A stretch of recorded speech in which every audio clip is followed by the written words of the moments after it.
Shalom saudara, salam damai sejahtera dari Allah kita, Bapa kita, Tuhan kita, penolong kita, Yesus Kristus.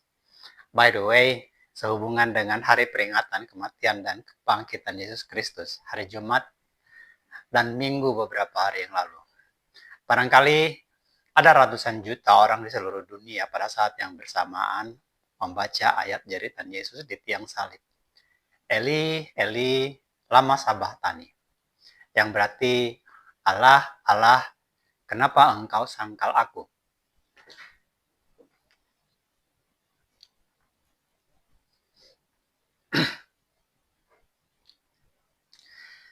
Matius 27 ayat 46.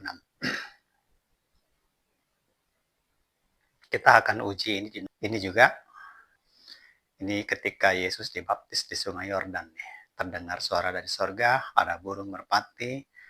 Ini yang diartikan sebagai Allah Tritunggal. Yang nomor 3, Matius 26 ayat 39 adalah doa Yesus di Taman Getsemane. Keempat, kepadaku telah diberi segala kuasa di sorga dan di bumi. Matius 26 ayat 18. Ayat 6 ayat lalu. Ini dicoret, sisa ini bersama dengan ini. Kita uji. Anda akan lihat doktrin Allah Tritunggal yang didirikan di atas ayat-ayat ini akan runtuh. Di sini pun Anda akan melihat bahwa di sini tidak ada Allah Tritunggal. Setelah melihat runtuh oleh fakta teologisnya nanti, Anda jadi tahu bahwa saya tidak bercanda, tidak usil ketika membuat presentasi ujian ini, tapi berniat memberitakan Injil keselamatan kepada Anda. Sekarang kita tuntaskan dulu observasi ajaran Rasul. Setelah menguji ajaran para Rasul, kita dapati fakta bahwa sebenarnya dalam kekristenan kita ada dua Injil. Satu, Injil Allah Tritunggal. Ini juga Injil Saksi Yahova. Yaitu menolak atau menyangkal Yesus sebagai Bapa. Menolak dengan menyangkal sama kan? Injil yang kedua, Injil para Rasul, yaitu menjadikan Yesus, si anak manusia ini, sebagai Bapa, mengakui. Jadi, kalau sebelumnya Anda pegang ini karena memang belum mengerti, setelah sekarang melihat hasil observasi ajaran para Rasul, mana yang Anda pegang?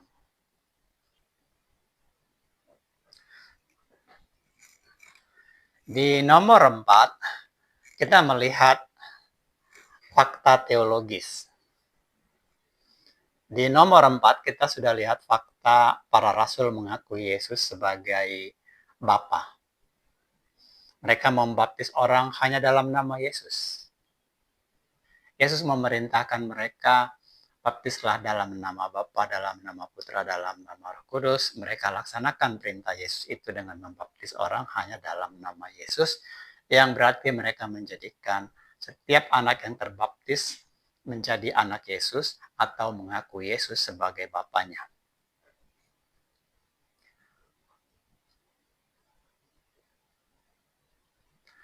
Fakta bahwa baptis ialah tentang lahir baru secara roh, secara pikiran tentunya, lewat darah dan air ketuban Yesus yang dicurahkan di kayu salib, maka memang boleh dikatakan baptis ialah tentang mengakui Yesus sebagai Bapa.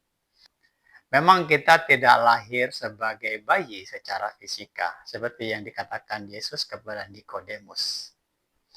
Tapi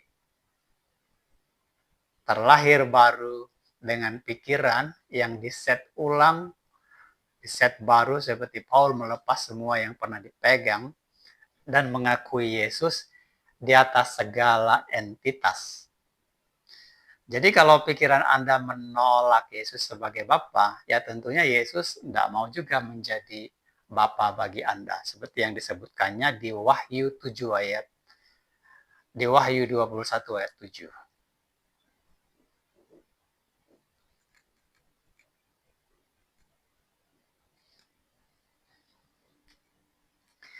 Tentang menolak Yesus sebagai Bapa, Rasul Yohanes berkata begini,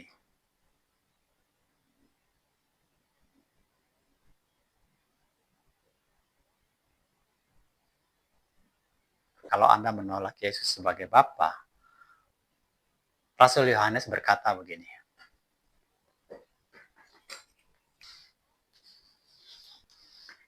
barang siapa menyangkal anak, ia juga tidak punya bapa. Barang siapa mengakui anak, ia juga mempunyai bapa. Di sini saya beri lingkaran warna merah, yang berarti ini adalah anak manusia, anak domba, atau anak Allah, atau anak bapa. Ini adalah gaya tulisannya Yohanes dan para rasul. Jadi ketika mereka menyebut anak, ini maksudnya Yesus nih. Barang siapa menyangkal Yesus, ia juga tidak punya bapa. Barang siapa mengakui Yesus, ia juga mempunyai bapa. 1 Yohanes 2 ayat 23. Tapi mungkin Anda bertanya, bisakah anak Allah sekaligus bapa kalau ini diartikan anak Allah? Mungkin Anda nggak yakin bahwa ini adalah Yesus, tapi memang murni diartikan sebagai anak Allah atau anak Bapa saat itu. Oke, mari kita lihat penjelasan Yohanes. Karena Yohanes yang menulis, maka dia yang harus menerangkan. Itu harus selalu menjadi pegangan kita. Karena tidak ada yang berhak menerangkan apa yang ditulis Yohanes, kecuali Yohanes sendiri. Karena Yohanes yang menulis, maka dia yang harus menerangkan tulisannya ya. 1 Yohanes 3 ayat 1. Lihatlah betapa besar kasih yang dikaruniakan Bapa kepada kita, sehingga kita disebut anak-anak Allah, dan memang kita adalah anak-anak Allah. Jadi demi mendengar ini mungkin kita juga bertanya, dari mana datangnya pendapat Rasul Yohanes itu? Kenapa dia bisa mengatakan kita adalah anak-anak Allah? Ternyata ada di sini, di Mazmur 82 ayat 26. Di sini, di ayat ini, Allah sendiri, Yahweh sendiri yang berfirman begini. Aku sendiri telah berfirman, kamu adalah Allah, dan anak-anak Allah yang maha tinggi kamu sekalian. Ini yang dipakainya. Allah sendiri mengakui kita, manusia adalah anak-anak Allah. Lalu, Yesus juga mengucapkan hal yang sama di Yohanes 10 ayat 35. Jika mereka yang kepada mereka firman itu disampaikan disebut Allah, sedangkan kitab suci tidak bisa dibatalkan, masihkah kamu berkata kepada dia, kepadaku maksudnya, yang dikuduskan oleh Allah, yang telah diutusnya ke dunia, engkau menghujat Allah karena aku berkata, aku anak Allah. Jadi ketika Yesus berkata, aku anak Allah, dia akan dihujat. Jadi dia bilang, masihkah engkau menghujat aku ketika aku berkata adalah anak Allah, padahal manusia itu kan anak Allah. Kita akan melihat perbedaan ini nanti, tapi perlu dijelaskan, kalau kita mau tahu doktrinal Yohanes, tentunya ada di surat-suratnya, 1 Yohanes dan 2 Yohanes. Kalau di sini kitab Yohanes, dia hanya sekedar mencatat ucapan Yesus, penginjilan Yesus, dan kejadian yang dialami Yesus selama dalam penginjilan di dunia. Nah, dari keterangan itu, kita jadi mengerti bahwa Yesus disebut anak Allah. Ternyata karena semua manusia adalah anak Allah. Semua manusia adalah anak Bapa. Jadi selagi Yesus menjadi manusia, maka disebut juga anak manusia. Disebut juga anak Allah. Karena manusia itu juga domba, maka disebut juga anak domba. Jadi maksud ajaran Yohanes sebenarnya adalah mengakui Yesus sebagai Allah atau Bapa. Kenapa? Kenapa dia mengakui si anak manusia itu menjadi Allah? Karena Yesus itu memang Allah. hakikatnya Yesus itu adalah Allah yang datang sebagai manusia. Tapi tidak dalam jabatan Allah, dia datangnya tidak dalam jabatan sebagai Allah, dia datang dalam jabatan sebagai Mesias. Itu dia datangnya. Supaya Anda mengerti seluruhnya pikirannya Yohanes, saya bawa Anda kepada isi suratnya yang lain.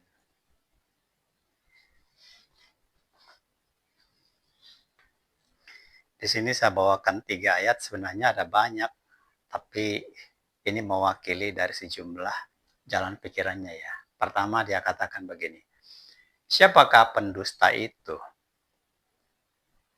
Orang yang menyangkal Yesus adalah Kristus, ialah pendusta. Antikristus atau si pendusta adalah orang yang menyangkal anak dan bapa. 1 Yohanes 2 ayat 22. Mengartikannya ini, antikristus atau si pendusta adalah orang yang menyangkal Yesus sebagai bapa.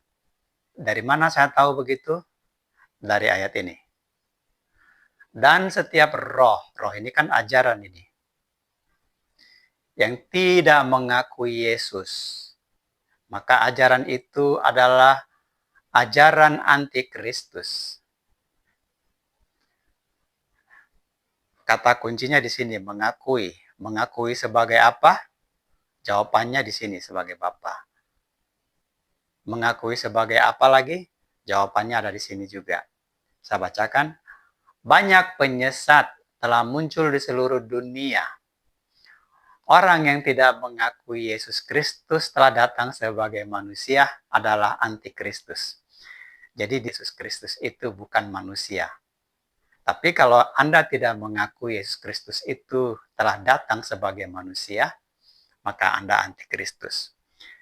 Kalau begitu, Yesus ini siapa? Tentu Yesus ini adalah Allah yang diam dalam terang. Dia ada, nyata, terang adanya, tapi tidak terhampiri, tidak terlihat oleh manusia, dan tidak ada manusia yang datang kepada dia. Tapi dia sendirilah yang datang. Jadi Yesus Kristus itu adalah Allah. Dalam hakikatnya dia adalah yang kita sebut Bapa, yang diam dalam terang, yang tidak terhampiri itu, datang sebagai manusia. Dia katakan begini, banyak penyesat telah muncul di seluruh dunia. Orang yang tidak mengakui Yesus Kristus, yaitu Allah yang tidak terlihat itu, yang tidak seorang pun melihat dia, yang diam dalam terang dan tidak terhampiri, telah datang sebagai manusia, adalah antikristus. 2 Yohanes 1 ayat 7. Ini pandangan Yohanes semua loh saudara. Ini Yohanes. Ini suratnya Yohanes semua nih. Kalau kita mau tahu doktrin dia, tentu kita harus lihat surat dia. Demikian dulu ayat-ayat pengajaran Yohanes tentang Yesus sebagai anak Allah. Kita sambung lagi nanti di chapter khusus tentang anak tunggal Bapa, Yohanes 3 ayat 16. Kembali ke laptop. Kembali ke pertanyaan dasar. Jadi apa maksud ajaran para rasul yang mengajar kita mengakui Yesus sebagai Allah atau sebagai Bapa? Apa rohnya? Itu yang penting. Jangan sampai kita nyangkut di teologi kan? Karena teologi itu hanya sebuah proses ilmiah menemukan teo atau menemukan teis. Jadi jangan sampai miss rohnya. Karena walaupun kita sudah mengujinya dengan teologi yang benar, sola scriptura, tapi kita perlu menangkap rohnya. What is the spirit? Kenapa Rasul mengajar kita mengakui Yesus sebagai Bapa? Apa yang perlu kita ketahui dari ajaran demikian? Jadi agar jelas, mari kita lihat scriptura tentang Allah dan Bapa lebih dulu ya.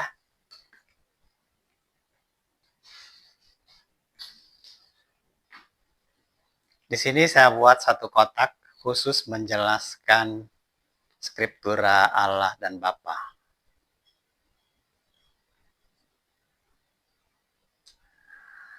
Allah artinya adalah pencipta segala sesuatu. Contoh skripturanya Kejadian 1 ayat 1 sampai 31.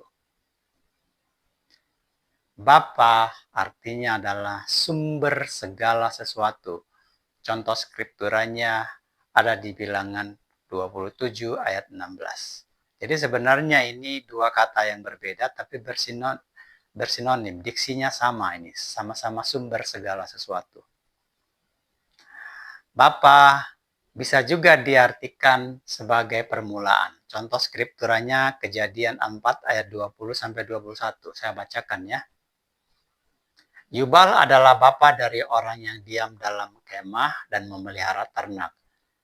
Yabal adalah bapa dari semua orang yang memainkan kecapi atau suling. Jadi di sini di ayat ini ada dua tokoh bernama Yabal dan Yubal. Yubal disebut sebagai sumber awal atau permulaan usaha peternakan.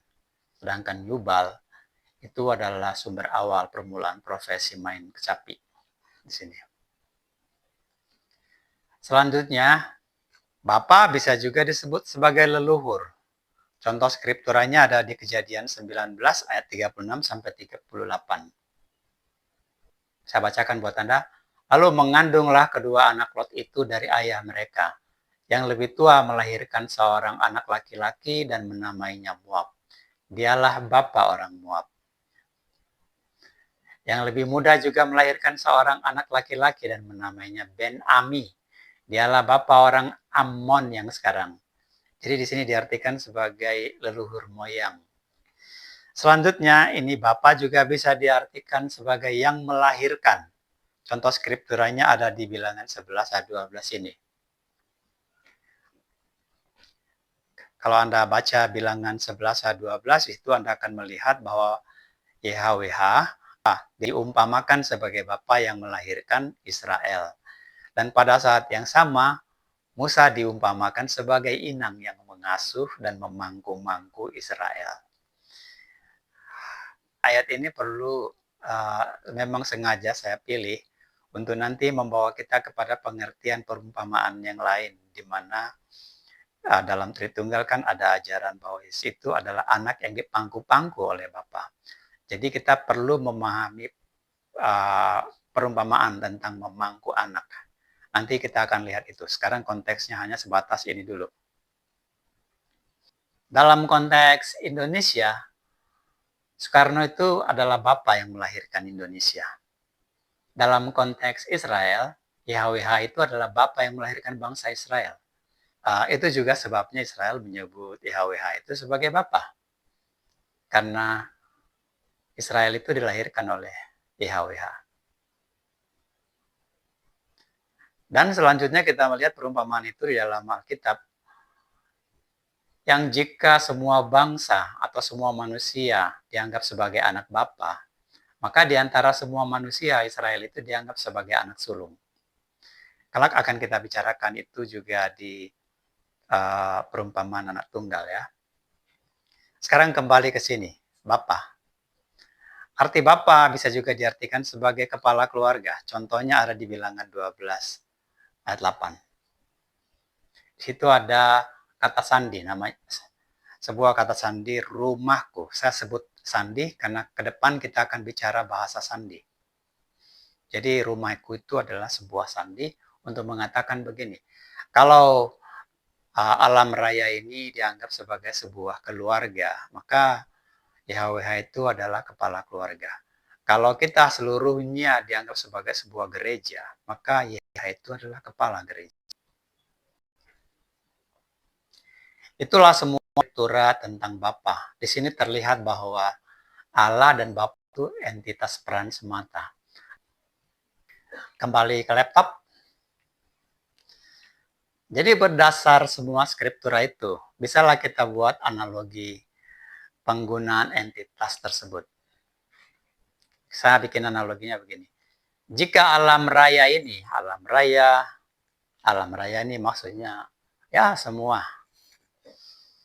diumpama sebagai sebuah pemerintahan, itu pemerintahan tunggal tentunya. Kalau di bumi ini kan banyak pemerintahan, tapi kalau alam raya diartikan sebagai sebuah pemerintahan tunggal, Maka disebut pemerintahan Allah. Jika alam raya diumpamakan sebagai satu keluarga, jadi alam raya ini diumpamakan sebagai sebuah keluarga, jabatan kepala rumah tangga tentu disebut Bapa. Jika alam raya ini diumpama sebagai padang belantara, tentu jabatan penjaga domba itu disebut gembala. Itu sudah kita bicarakan di uji nomor 1. Jika alam raya ini diumpama sebagai ladang, nah ini yang menarik, diumpama sebagai perusahaan, maka gelar pemilik ladang atau gelar pemilik usaha itu adalah tuan. Di presentasi nomor 1 sebenarnya kita sudah bicara entitas sebagai kata ganti keterangan pribadi. Tapi sekarang kita meningkat. Sekarang kita bicarakan sekali lagi untuk melihat bahwa entitas dalam konteks keterangan atau kata keterangan, kata ganti keterangan kelembagaan. Kalau dulu kata keterangan ganti pribadi, sekarang kata ganti keterangan jabatan atau kelembagaan. Karena kita sudah tahu arti dari Allah adalah pencipta. Maka arti dari pemerintahan Allah adalah pemerintahan pencipta. Yang memerintah sebagai kepala pemerintah ialah pencipta itu sendiri, yaitu Allah. Jadi dengan demikian jabatan kepala pemerintahan adalah pencipta, yaitu Allah. Tidak disebut presiden dong, karena presiden itu kan dipilih oleh rakyat. Presiden dari sebuah republik tentu dipilih publik, tapi Allah tidak dipilih publik, karena semua publik ini dicipta oleh Allah, betul kan? Jadi misalnya kita ini orang Yogyakarta, di situ ada sebuah pemerintahan berkonsep kesultanan. Jika mau minta tolong kepada sultan, kepada siapa rakyatnya bicara? Kepada sultan atau kepada Herjuno Darpito? Ini penting kita observe. Kenapa? Karena sultan nggak bisa bicara. Sultan itu jabatan. Sultan itu kelembagaan. Yang bisa bicara adalah Herjuno Darpito yang sementara ini menjabat sebagai sultan, duduk di kursi kesultanan. Duduk di tahta kesultanan. Oke? Misal yang lain, Anda mau minta tolong sama Presiden Republik Indonesia yang saat ini Prabowo Subianto. Kepada siapa Anda bicara? Kepada Presiden atau kepada Prabowo? Presiden tidak bisa bicara, karena Presiden itu jabatan atau lembaga. Pejabatnya adalah Prabowo. Saat ini Prabowo yang duduk di tahta kepresidenan. Misal yang lain. Saat ini Raja Inggris adalah Charles. Kalau Anda mau minta tolong kepada Raja, Anda bicara kepada siapa? Kepada Raja atau kepada Charles? Raja adalah jabatan, bro. Jangan salah. Charles adalah pribadi yang sementara ini duduk sebagai pejabat raja. Jadi dia duduk di tahta kerajaan. Itu yang duduk di tahta kerajaan sekarang adalah Charles. Ya begitu juga kerajaan Allah. Atau kita boleh juga bilang pemerintahan Allah. Kerajaan Allah, pemerintahan Allah.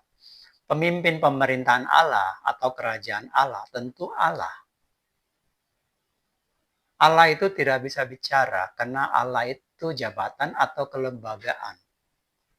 Yang bisa bicara adalah Yesus. Yesus itu yang duduk di dalam tahta Allah. Duduk dalam tahta kealahan atau mau duduk dalam tahta kerajaan Allah. Itu Yesus yang duduk. Anda boleh lihat di kitab Wahyu seperti itu. Jadi kalau Anda mau minta tolong kepada Allah, bicaranya kepada Yesus. Bermohonnya kepada Yesus. Itu makanya dibilang kan begini, keselamatan itu tidak ada di dalam nama lain kecuali nama Yesus. Itu Paulus sendiri walaupun dia dalam bahasa tersalah. Tapi karena saya biasa baca enkripsi, dekripsi gitu, ya agak bisa lebih cepat memahami mungkin dibanding Anda. Tapi pada prinsipnya yang dikatakan di situ adalah Yesus itu adalah pribadi yang duduk dalam tahta kealahan. Yang bisa bicara itu Yesus. Allah tidak bisa bicara. Itulah sebabnya kita katakan Allah itu bukan pribadi berkali-kali. Dan sekarang kita ulangi sekali lagi dan buktikan secara teologis bahwa Allah itu bukan pribadi, tapi entitas. Nah, Anda lihat, sampai di sini untuk kesekian kali terbukti bahwa Allah,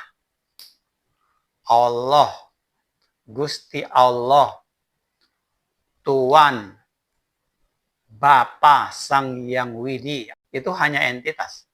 Entitas peran, entitas jabatan, entitas kelembagaan.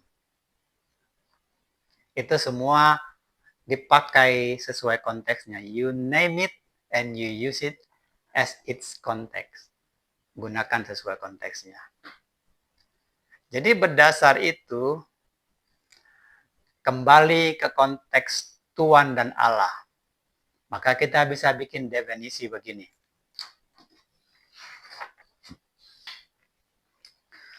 Hubungan kita dengan Allah sebenarnya satu arah. Hubungannya hanya iman tuh. Karena dia di sorga tidak terlihat.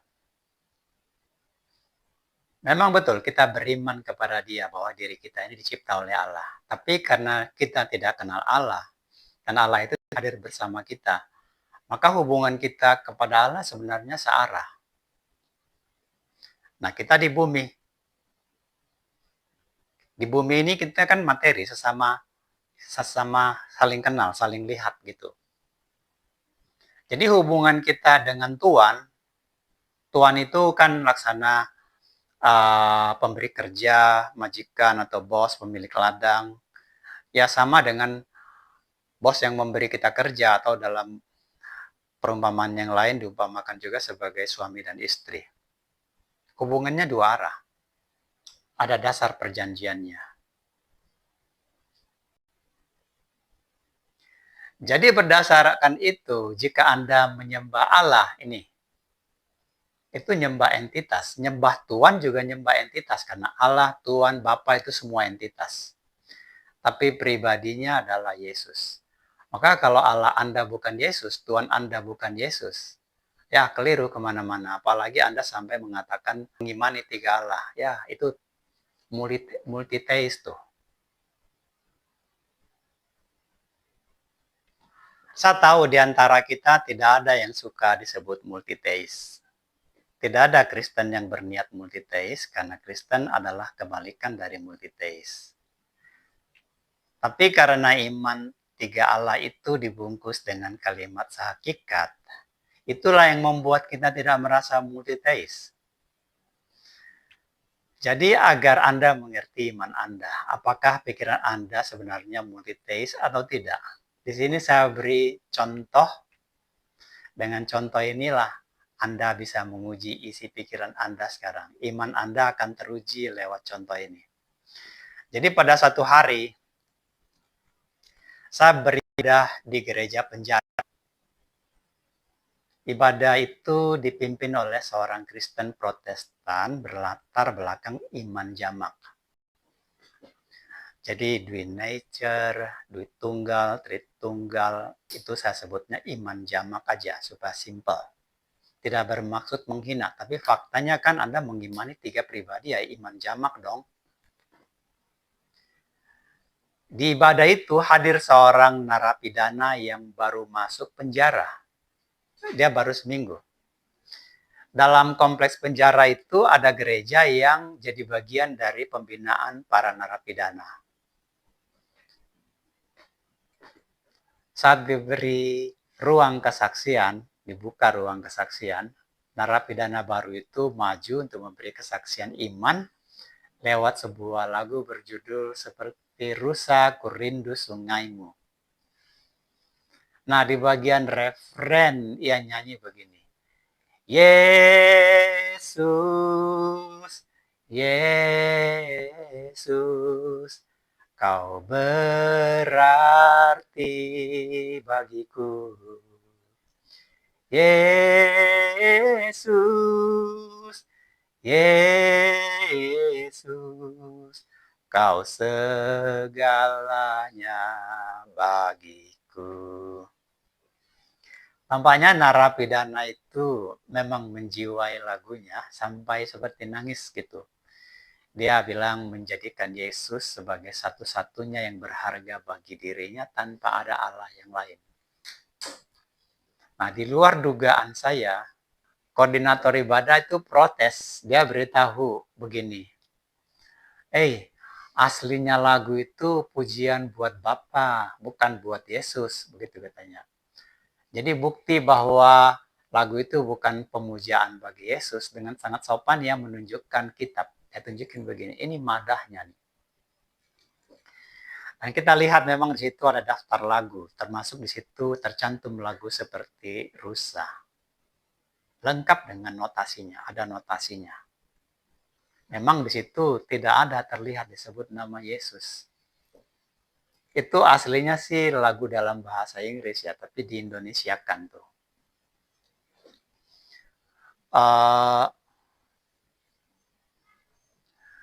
Disitulah terlihat iman multitaste-nya. Bagi dia, kalau kita tanya, dia nggak akan ngaku multitaste. Tapi hari itu terlihat dia multitaste. Bagi dia, Yesus adalah satu taste. Bapa adalah satu taste yang lebih tinggi dari Yesus. Bro and sister, kebanyakan Kristen sebenarnya tidak sadar kalau dirinya multitaste. Tapi situasi tertentu akan memperlihatkan bahwa pikiran Anda, diri Anda itu multitaste. Itulah fakta iman kepada Allah jamak itu. Itulah fakta iman dari doktrin iman campur-campur. Jadi dalam situasi seperti itu, bila iman Anda ternyata campur-campur, maka saya mau menginjil kepada Anda. Izinkan saya menginjil kepada Anda agar segera mengambil tindakan lahir baru.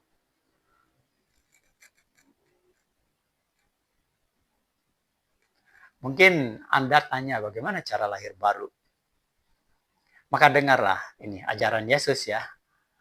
Dia kan guru spiritual kita. Waktu dia bicara kepada Nikodemus, guru Yahudi, dia berkata begini.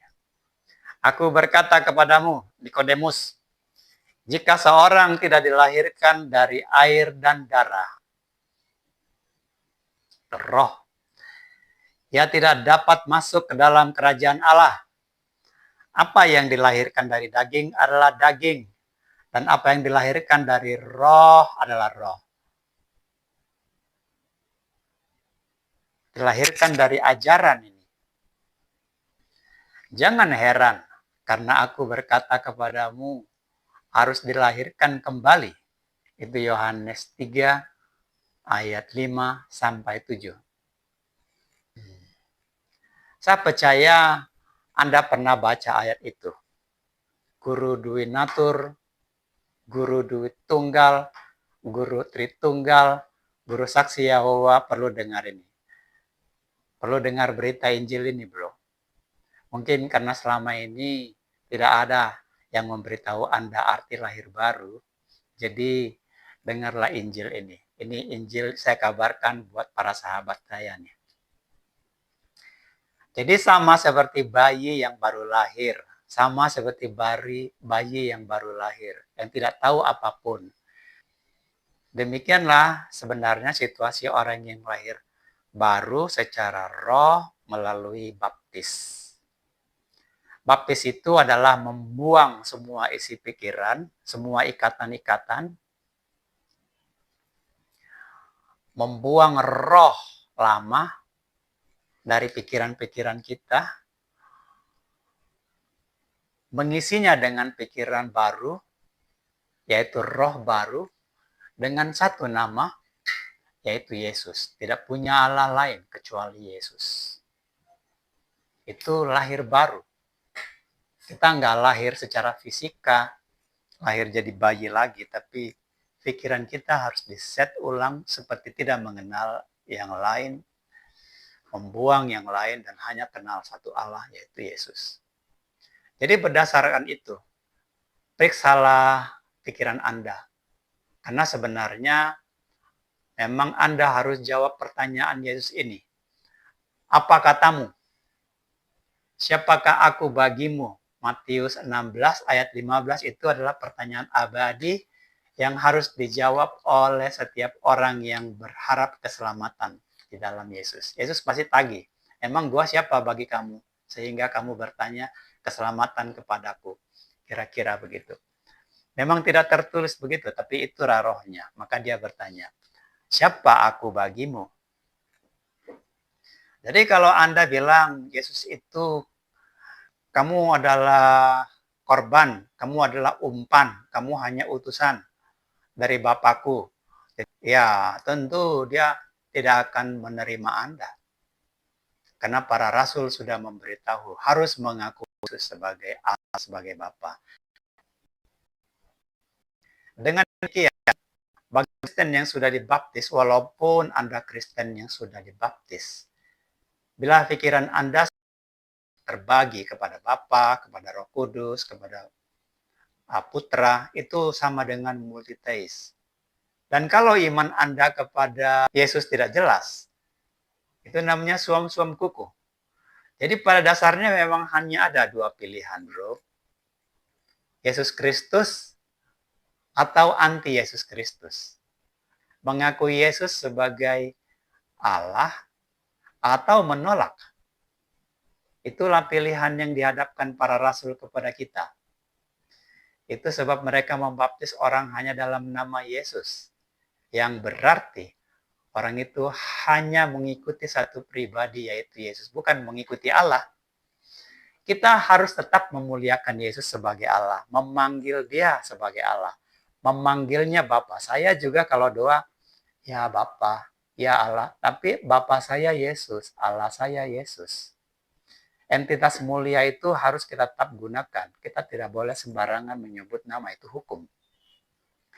Ya, samalah ketika Anda juga berhadapan dengan Bapak mertua, misalnya Anda sudah tahu namanya Handoko. Toh Anda juga karena menghormatinya, tidak juga sembarangan menyebut, hey Handoko, kan nggak gitu juga kan?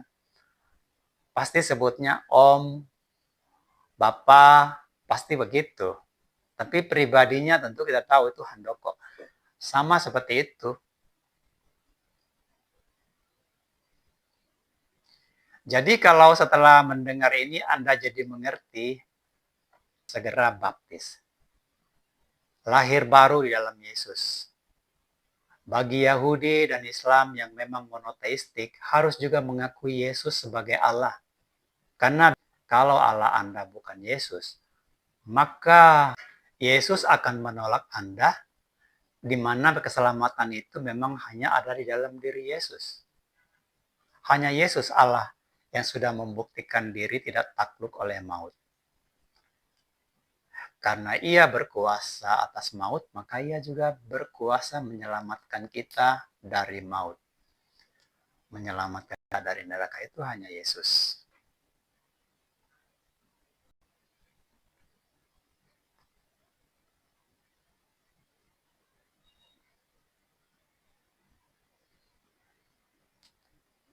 Oke, sekarang tiba waktunya saya bawa kepada Anda satu pesan yang dienkripsi. Saya ambil dari kitab Musa di Keluaran 25 ayat 10 sampai 21. Saya bawa ini kepada Anda karena berkaitan dengan ajaran Rasul menjadikan Yesus sebagai Tuhan dan Allah. Dikatakan begini, saya bacakan buat Anda ya.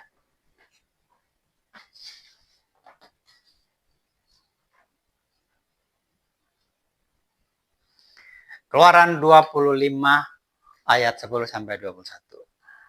Mereka harus membuat tabut dari kayu penaga. Ini salingkari warna merah. Kayu penaga. 2,5 has panjangnya dan 1,5 has tinggi. Engkau harus menyalutnya dengan emas murni dari dalam dan dari luar. Engkau harus menyalutnya di atasnya, harus engkau buat bingkai emas sekelilingnya. Dalam tabut itu harus kau taruhlah hukum yang akan kuberikan kepadamu. Juga engkau harus membuat tutup pendamaian. Tutup pendamaian ini saya kasih lingkaran merah. Dari emas murni. 2,5 hasta panjangnya, 1,5 hasta lebarnya.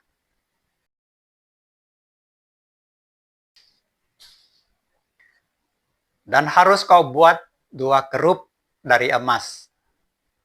Buatlah dari emas tempahan pada kedua ujung tutup itu. Letakkanlah tutup pendamaian itu di atas tabut. Dan dalam tabut itu engkau harus menaruhlah hukum yang akan kuberikan kepadamu. Di sanalah aku akan bertemu dengan engkau dari atas tabut pendamaian itu.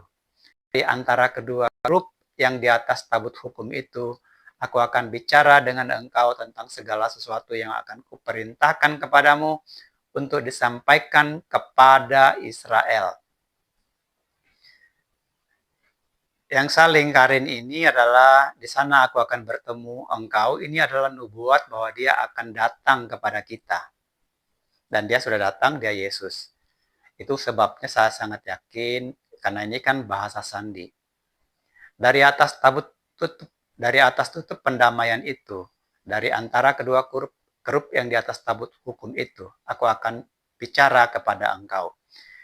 Jadi 2 kerub ini juga adalah bahasa sandi yang akan saya terangkan di depan hari, tidak sekarang, karena ini konteksnya kita harus menyelesaikan ini dulu.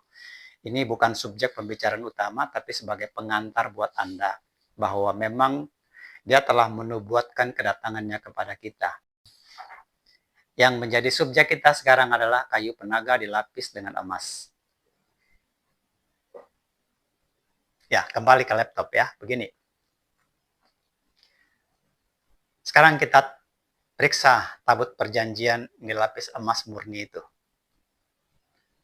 Jadi, pernahkah terpikir oleh Anda apa gunanya peti kayu itu dilapis emas murni dari dalam dan dari luar?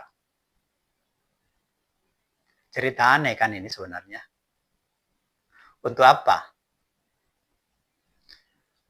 Bila mau dibilang bikin dari bahan terbaik, kenapa tidak sekalian saja peti itu disuruh buat dari emas, batangan emas gitu? Apa perlunya dibuat dari kayu lalu dilapis emas? Apakah kalau dibuat langsung dari batang emas, Israel nggak punya emasnya?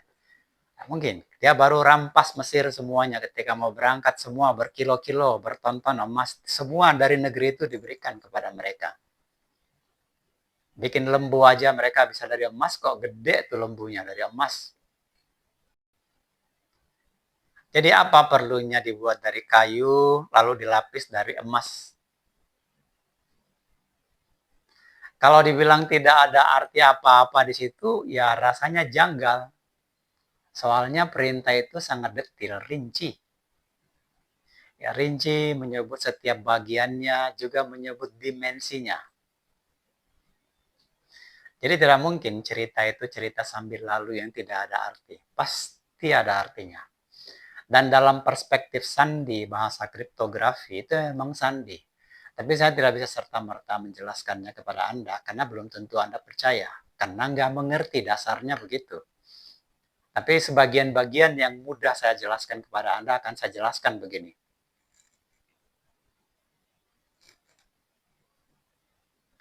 Bila kita lihat isi bilangan 12 ayat 8, di mana YHWH berkata, dia bicara kepada Musa pakai bahasa 2 sahabat. 2 sahabat hadapan muka loh, bahasa yang dipakai dengan Musa itu. Artinya semua ucapan YHWH yang tertulis di kitab Musa ialah pesan yang tidak boleh ditafsirkan selain mengikuti keterangan Musa. Dipertegas lagi di Keluaran 17 ayat 14. Tuliskanlah itu semua dalam sebuah kitab. Dipertegas lagi dalam Keluaran 34 ayat 27 kata Allah begini kepada Musa. Tuliskanlah segala firman ini, berdasarkan segala inilah kubuat perjanjian dengan engkau, dengan mereka.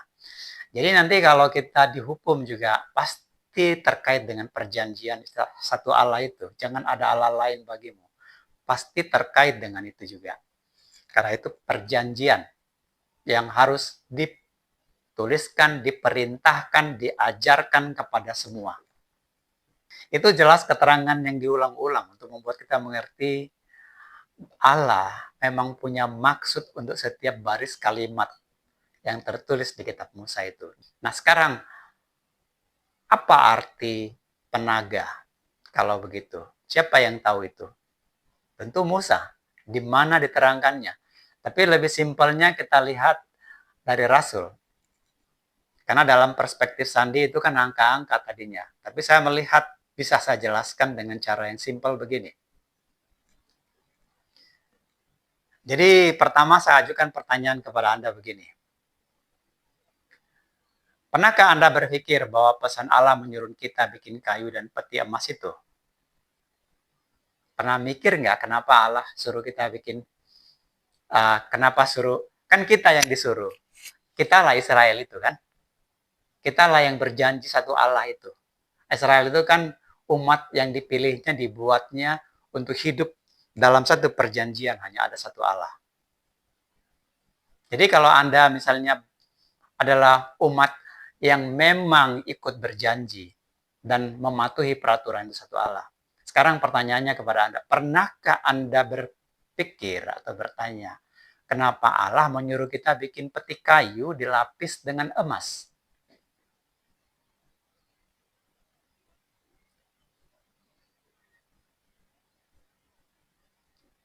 Ya, kitab Musa itu penuh dengan bahasa sandi. Kitab Keluaran 25 ayat 10 itu hanya salah satunya. Kejadian 1 ayat 26 itu pun hanya salah satunya.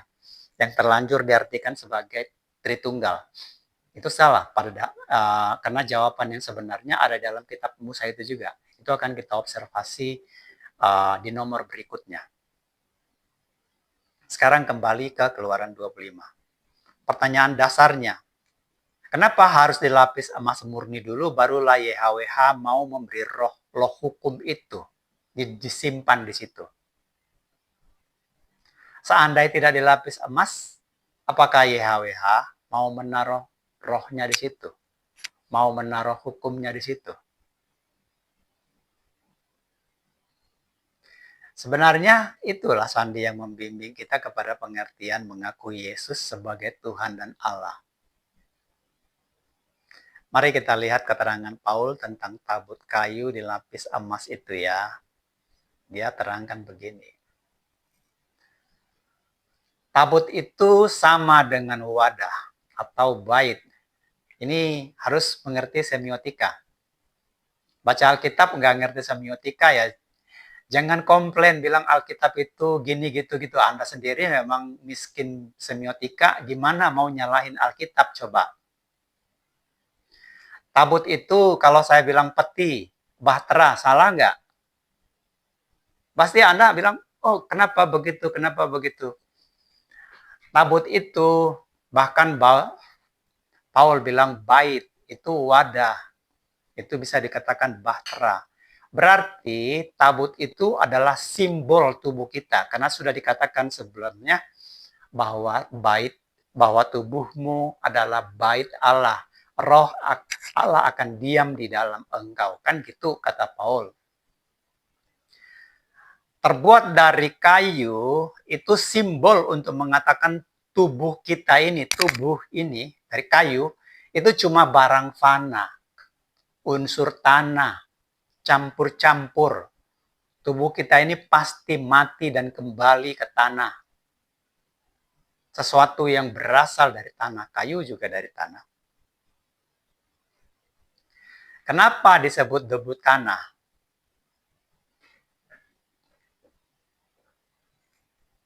Karena memang faktanya tubuh kita ini terdiri dari campuran berbagai unsur kimia mineral yang ada di dalam tanah.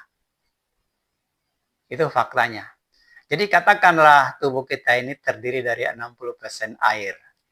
Ya kan? Ilmiah kan mengatakan tubuh kita terdiri dari 60% air. Bila air dalam tubuh kita ini diurai, boleh dong air dalam tubuh kita, darah kita juga diurai, diperiksa gitu di laboratorium, pasti ditemukan berbagai macam unsur kimia. Dan itu semua ada dalam tanah. Katakanlah aurum, magnesium, argentum, ferro, titanium, Fe.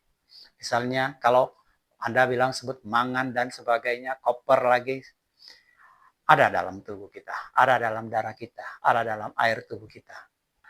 Ini simpel, bisa difahami begini, karena yang masuk ke tubuh kita juga dari tanah, dari sayuran, itu semua mineral tanah. Air juga dari tanah.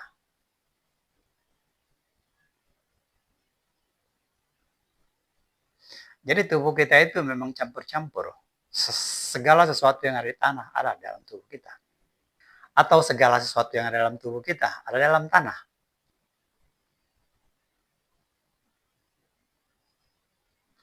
Isi pikiran kita juga begitu.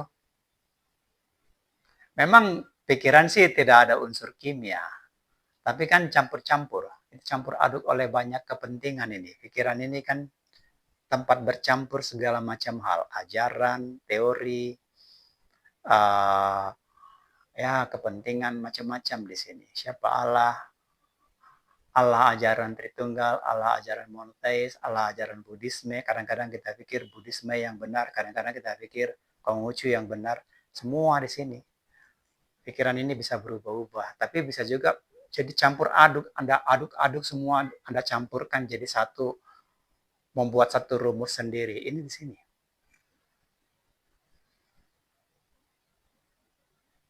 Jadi karena Yesus itu adalah roh, agar dia mau pakai tubuh kita yang pasti binasa ini sebagai baitnya, sehingga dengan demikian tubuh yang pasti binasa ini bisa selamat, maka harus dilapis emas murni dari dalam dan dari luar.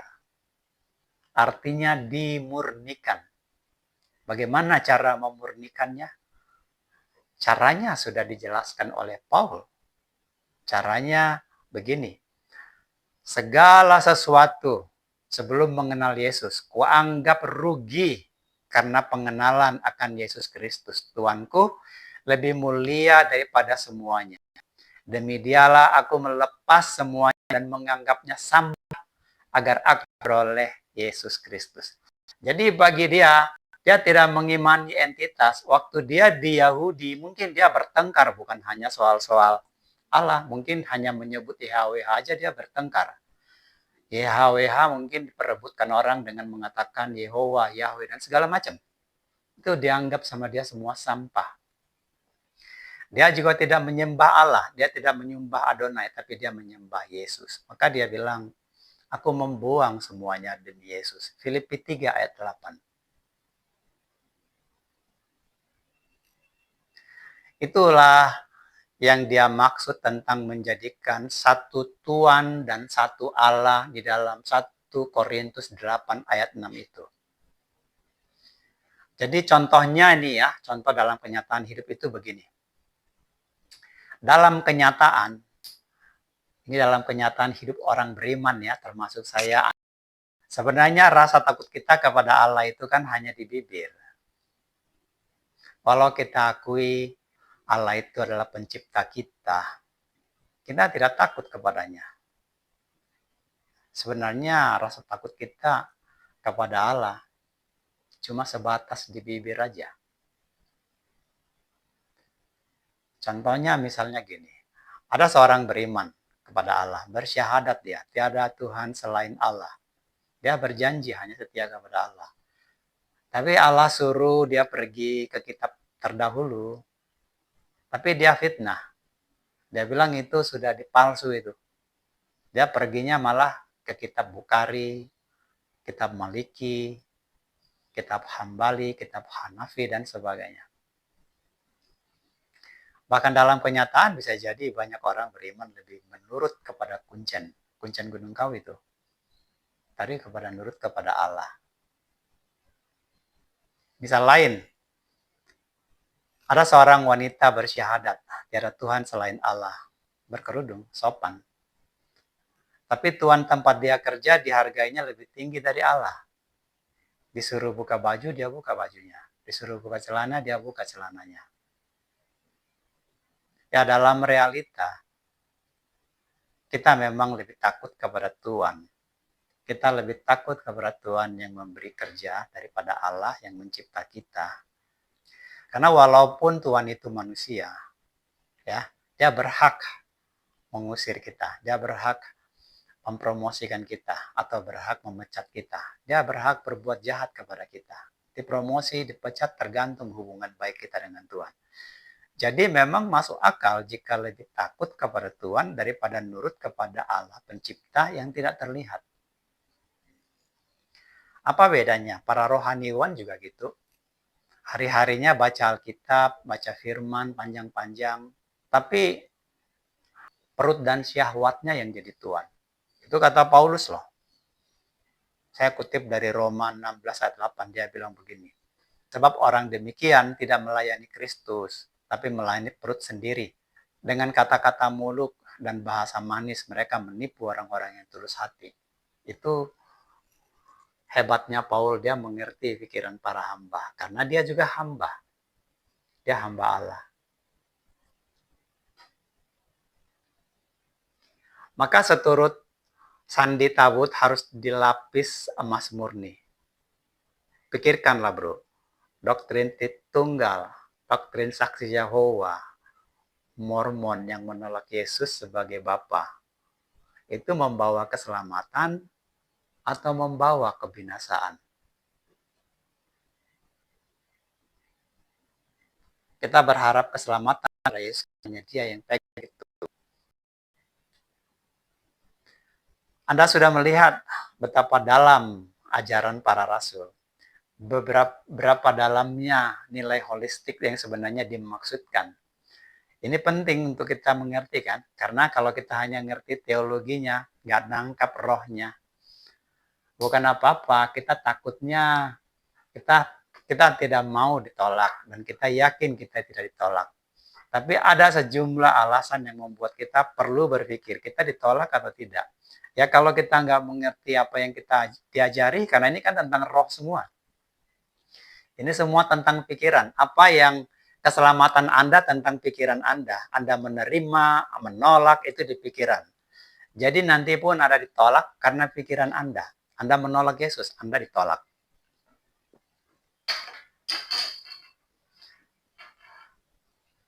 Baiklah, sampai jumpa di uji nomor 6.